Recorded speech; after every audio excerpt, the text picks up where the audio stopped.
The Grand Hall came about, we'd always had an idea about using the church as an event facility, which we thought would be a good kind of complementary use to the hotel.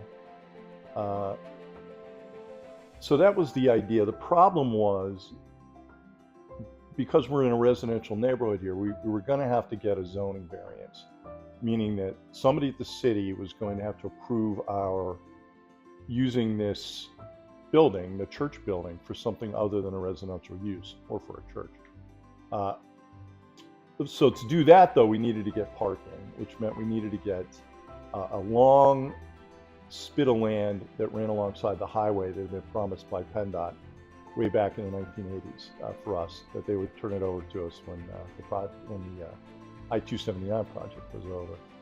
So it took a long time to get that done, but finally that property got transferred and we were able to get the zoning and we're able to start on rehabbing that space. So the church building, unfortunately, it sat empty a lot longer than even the Priory building itself, because in addition to being shut down in 1981, it then sat for another close to 10 years after we had acquired it. So there was a lot of damage in there.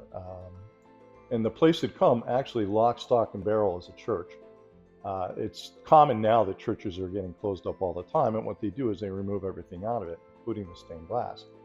This came to us lock, stock, and barrel as a church. So everything was in there, all the statuary, the altars, all the furniture, stained glass, pews. I mean, you walked in, it was like you could say mass that day.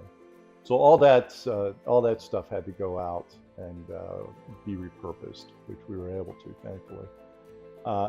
And then the renovation started to turn it into a usable event space for wedding receptions and big parties and corporate meetings, things like that.